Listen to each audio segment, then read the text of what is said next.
মইতো বিজেপি দলৰ এজন কাৰ্যকৰ্তা হিচাপে মই সকলোৰে প্ৰতি এটা বিনম্ৰতাৰে আহ্বান থাকিব। তেওঁলোকে যি উদ্দেশ্যৰে বিজেপি কৰিবলৈ আহিছিল বা কৰিছিল সেই উদ্দেশ্যত অটল থাকক। কিছুমানে কয় দল টানিলোঁ আমি মাগুৰ খালে বেলেগে। আমি যেতিয়া দল কৰিছিলোঁ তেতিয়া মাগুৰ খোৱাৰ সপোনে নাছিল। সপোনটো কেনেকৈ আহিল এই কথাটোৱে আচৰিত। এতিয়া বহুতে ক'ব পাৰে আপুনি সাংসদ কাৰণে আপুনি এই কথা ক'ব পাৰিছে। যেতিয়া সাংসদ নাছিলোঁ বা ভৱিষ্যত সদায়তো আমি সাংসদ হৈ নাথাকিম, কিন্তু আমি বিজেপি দলটোক আমাৰ তেজৰ প্ৰতিটো আমাৰ দেহৰ শিৰাই শিৰাই কমাই লৈছোঁ। সাংসদ হৈ থকা কালতো বিজেপিত বৰ্তমান আছোঁৱেই।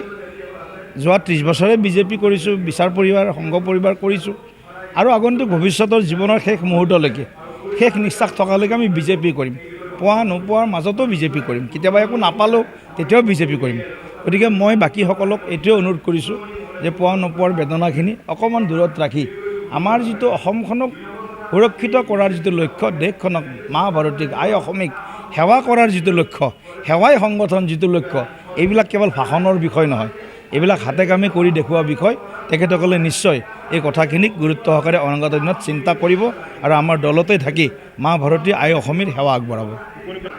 এতিয়া যিকেইটা সমষ্টিত উপনিৰ্বাচন হোৱাৰ সম্ভাৱনা আছে, এতিয়ালৈকে নিৰ্বাচন আয়োগে কোনো দিন বাৰ ঠিক কৰা নাই।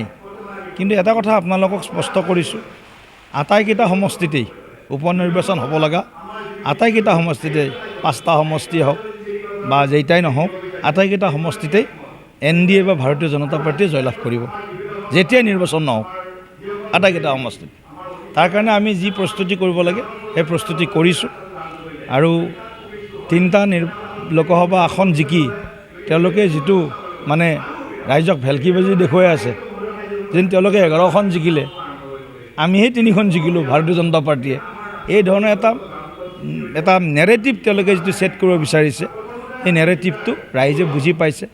গতিকে মই ভাবোঁ যে ভাৰতীয় জনতা পাৰ্টী বা NDA আমি অসমৰ অনাগত যি নিৰ্বাচন বা ইলেকশ্যনেই হওক, পঞ্চায়ত ইলেকশ্যনেই হওক বা BTC ইলেকশ্যনেই হওক বা আগন্তুক 26ৰ বিধানসভা নিৰ্বাচনেই হওক, সকলোবিলাক নিৰ্বাচনত যোৱা 10-12টা নিৰ্বাচনত যেনেকৈ বিজেপিয়ে মানে ব্যাপক মানে আশীৰ্বাদ জনগণৰ লাভ কৰিছে, তেনেদৰে আগন্তুক দিনতো আমি সেই আশীৰ্বাদেৰে আমি ৰাইজক সেৱা কৰি যাম।